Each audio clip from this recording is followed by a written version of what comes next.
You're listening to KPFA 94.1 and KPFB at 89.3 FM in Berkeley, with KFCF at 88.1 FM in Fresno, Califas. Yo soy El Gavilán Molina, cruising with La Onda Bajitas Radio del Barrio Aztlán. Tonight, we take back La Noche, so open up your mentes to a truly unique experience in Radiolandia. We're a new vision, a new citizen, and a new world where many worlds are posible. So cruise as we take it from rock to revolution, to ritmo hasta la resistencia con la voz del pueblo del sol. Aquí no más, firme y más FM, we are La Onda Bajitas crew. We march, we protest, and we report. We are NPR Radio Comunitario, Órale, and we're coming at you live tonight from the mothership here in Basurtlas. Tonight, La Onda has a feature special presentation of ancient medicinal ways with a traditional healers forum from the four corners of the world. So keep it right here nomás as LaBrava and David take it to the next level. Remember, this is Free Speech Radio, KPFA on your Pacifica network.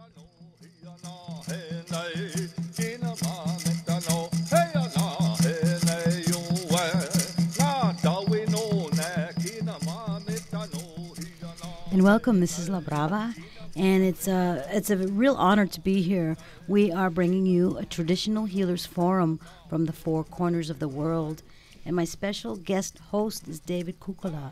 He is a shiatsu master, a medicinal herbalist, author, and poet, and he brings 25 years of experience as a practitioner of traditional healing to his private practice, and now we'll be sharing his knowledge and wisdom with our listeners. He specializes in severe and chronic emotional and physical ailments. And the foundation of his healing practice was established in Japan at the Namikoshi Shiatsu College in the 80s. So welcome, David. I'm so glad to be here with you tonight. Oh, it's wonderful seeing you again, LaBrava. Hopefully we can do this more often. And again, as always, in our practices of traditional healing, we start all of our sacred circles with a prayer. And with that, we have with us Bruce Elijah, Oneida Clan of the Iroquois Confederation with us tonight. And he's going to give us an opening prayer. And then we're going to move on into the program where later on, we're going to have an interview with Dennis Banks. We also have a curandera, Teya Valentina, with us tonight. And also a wonderful musician, Marshall McKittrick, who's going to be also putting in some music into our ears and into our hearts on the solstice, and as the days start getting longer. So in order to begin this wonderful program, we want to welcome all of you out there in Radio Land, those up north, south, east, and west from the four cardinal directions. Welcome to La Onda Bajita and the opening prayer from our dear brother, Bruce Elijah. Bruce, you there? Yeah, I'm here. Well, welcome everyone, and say a few words in the language. Dane tunone wadanisline ne ratane hela tunisi na tesu ne desugo ne sungo diso. Ne gadi ne ya dewanisa dendi go. Ne himbali wagelanda di go dani ji na te dingwa kwa hadi. In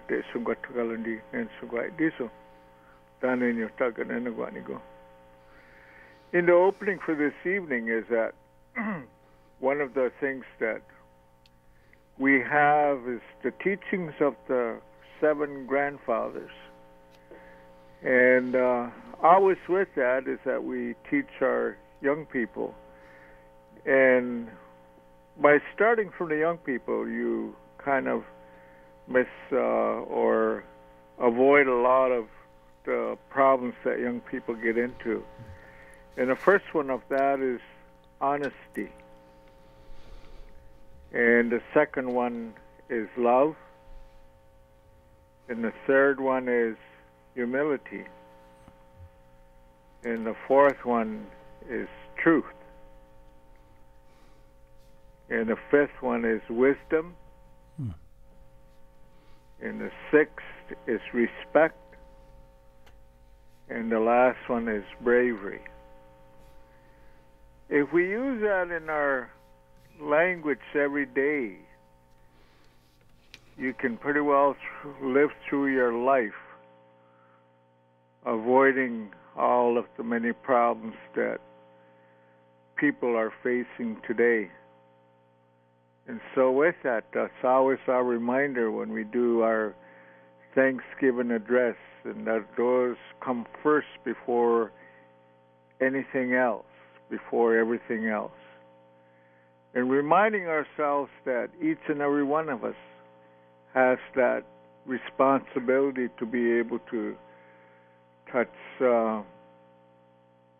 base with what that meaning is and how we can incorporate that into our lives. And I see that with the young people, with the little ones, that we have a school where it's total immersion, and that's what our teaching is based on, is how to be able to live in those words that we just mentioned. And with that, you see the world in a different light, and the gratitude of everything of life is there. And it gives us a base, and it gives us even a chance to understand what the world is, the outside world is doing, and how it's going about. It brings peace to us that we can still do that of its original teachings, and that goes back to the beginning of time. And in our language, when we speak to each other, it's all of that, of what humility is and what the wisdom and the respect that we have of life. And I guess, and to be able to see the young ones say that, and brave enough to say that they are part of this world, that they belong. And in speaking to the truth. Because those young ones, whether we like it or not, they know what the truth is. And they know what honesty is. And of course, they know what love is. Maybe they can't describe it to us in telling us what that is, but they know what that is. And it goes back to the very things that any child looks for in life, and we spent the rest of our lives looking for all of those beautiful teachings. So we want to be able to, this evening, put our minds together as one. And acknowledge the Creator for those beautiful gifts that He has given us. That today we can practice that. And we should, as much as what we can, to be able to recognize our own wants and needs, and also recognize the problems that we deal with every day. And hopefully that as we look at those teachings, is that can we incorporate that into our lives every day, and maybe several times a day, to remind ourselves that we belong. We belong in this beautiful creation. So that's what we do, as much as what we can. And that's why we take it to heart and really put some effort into preserving and maintaining our culture, our language, and how we fit into this world. Well, that's really a wonderful teaching there, Bruce, and we're going to like to spend the rest of the evening tonight focusing on some of those 7 ways of being in that good way. And we're also going to have Teya help us in expanding that conversation as we talk about honesty, love, humility, truth, wisdom, respect, and bravery. And so here's LaBrava. David, before we take a little music break, just real quick, let us know what is on the agenda for tonight. Well, tonight we have a special guest, Dennis Banks. He's going to be on later on in the show here, and then also here with Teya Valentina. And what we're going to do is we're going to talk about gratitude. And this is that time of year after the winter solstice, where we can start taking account within ourselves what we're grateful for. And so that's where we're headed. Oh, that's wonderful. So right now we have Marshall McKittrick in the studio, and he's going to give us some music.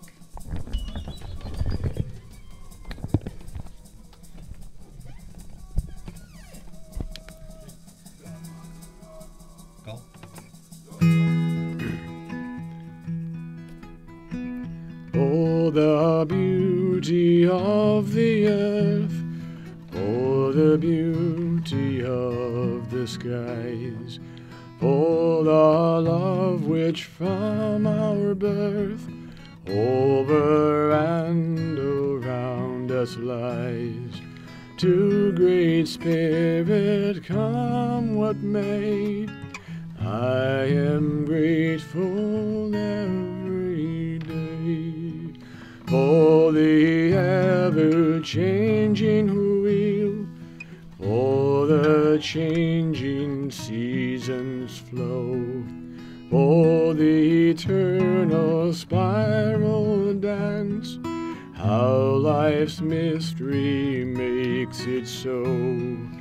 To Great Spirit, come what may, this I'm grateful every day, for the beauty of each hour, of the day and of the night, hill and vale and tree and flower, sun and moon and stars of light. To Great Spirit, come what may, I am grateful every day. That's wonderful. Thank you, Marshall. So for those of you just tuning in, welcome back. This is LaBrava, and we have a special Traditional Healers Forum from the four corners of the world. David, tell us about our next guest, Dennis Banks, what he is doing and what's going on right now. Well, in one of our previous shows, Dennis was on and sharing with us that he was on that longest walk across the nation, raising awareness and educating the communities to diabetes and what can be done about it. And he was bringing his own personal experience with him. And as he finished that walk in July, we wanted to get him on the program then, but with his busy schedule, we finally caught up with him, or he caught up with us. And now he's going to, we have an interview with him, and he's going to share some of his words with us about what he saw and what he accomplished on that longest walk. And so here's interview with our dear brother Dennis Banks, co-founder of the American Indian Movement.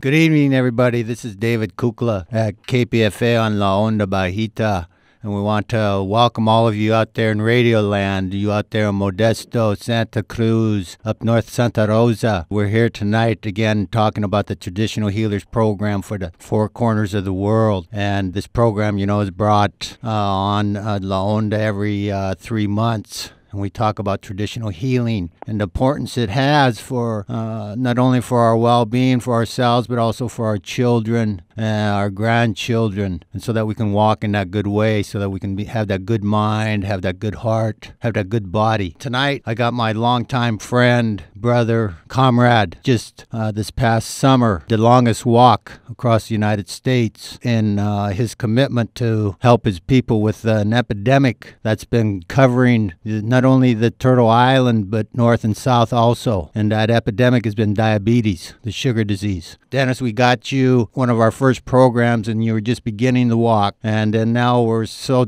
pleased to have you back so you can tell us a little bit of what you experienced and how you were met there in your communities and what you learned from it. Welcome, Dennis. Oh, thank you very much, David. Yes, the walk started off February 14th, ended up July 7th up in Washington, D.C. Well, I'm a diabetic first. I have to tell you that. And I was very concerned about diabetes. If you don't have diabetes, it's not an issue for somebody. Mm-hmm. So I never really started to learn all what there was to do to help people who had it. What do you do? I don't know what, do you take pills for it? When I was struck down with it, then I realized that I had to learn all there was about diabetes. So I just started reading and reading and reading. I was in the hospital, and then I went to a reversing diabetes. Oh, first of all, I had a heart attack. That's what brought it on, was the diabetes in me. Then when I was suffering through that and I started learning about diabetes, I realized that there was a program on reversing diabetes, because I know that if you have diabetes, you're very susceptible to going.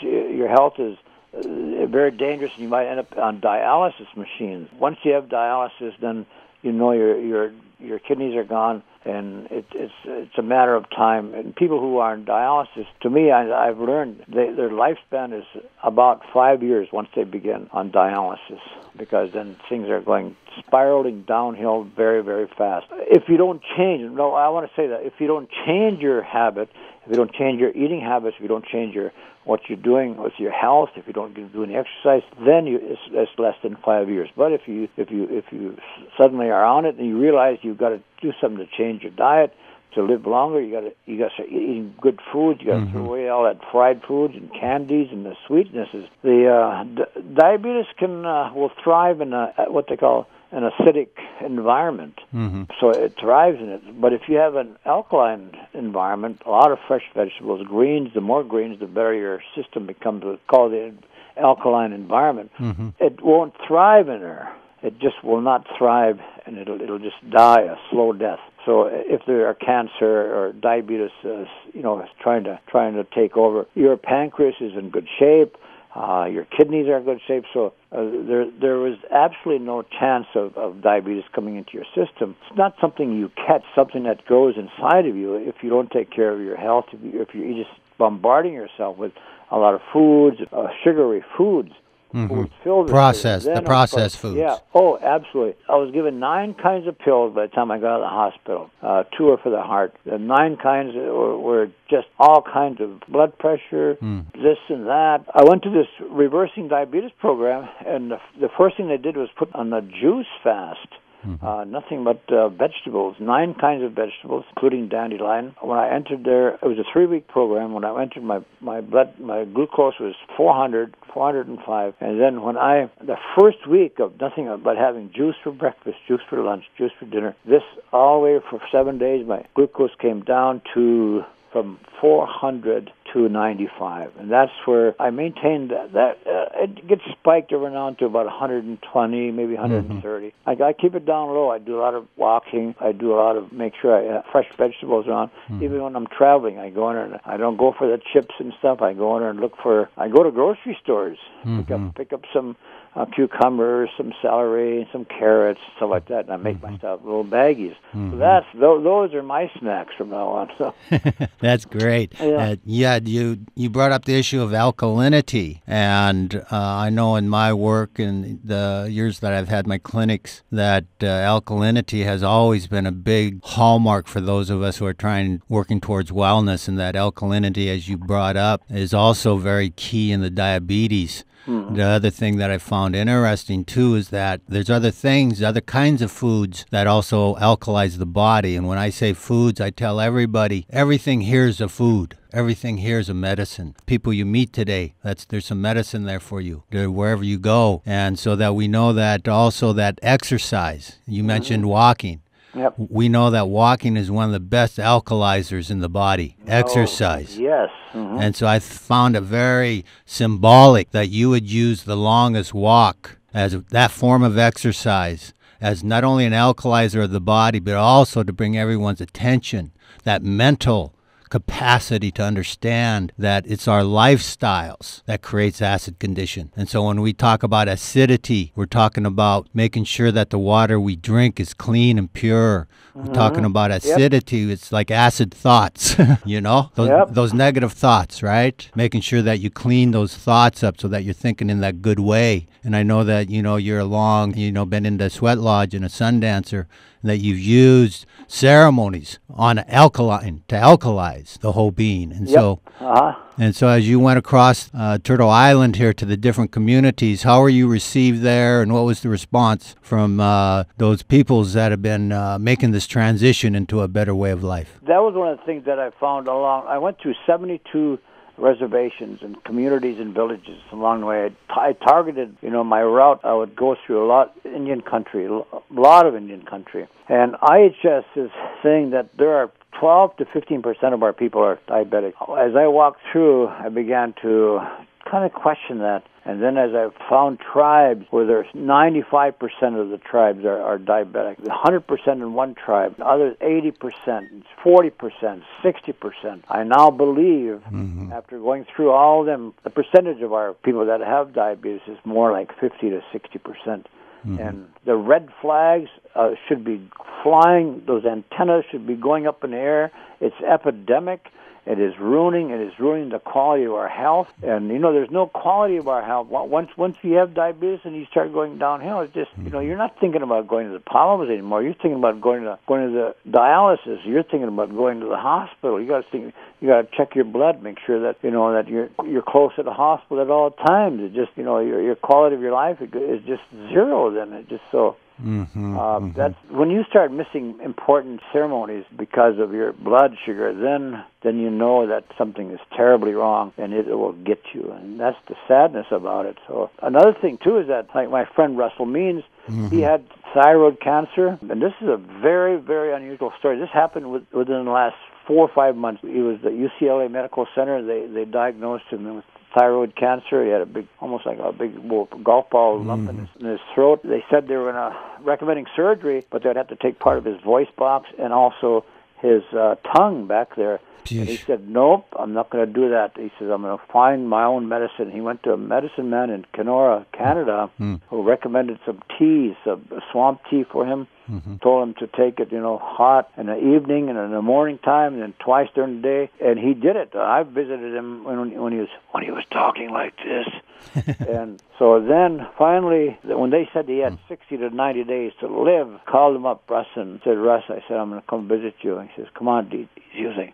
Come on, DJ, come on, visit. So I went to visit him, and he'd been taking that thing now for 30 days, 60 days, and towards the end of our visit, he was talking like this. He said, oh, man. Getting better. And then just 8 days ago, he got the full clearance from the medical doctors. They said, we don't know what you did, Russ, but we can't detect any more cancer in you. No, that's a wonderful story. Again, out there in Radioland, you have with us Dennis Banks, one of the co-founders, leaders of the American Indian Movement. Just so honored to have him here. We want to say a big thank you to our brother here for his lifelong commitment to educating, for the walking for human justice for his people and for all the people of the world. Big hug to you, Brother Dennis, and big thank you that you've committed your life to this good road, to the high road, and the influence you've had on so many people. I want you to know that we appreciate you, and we want you to take care of that health in that good way, and I'm looking forward to seeing you here. My heart is still healing,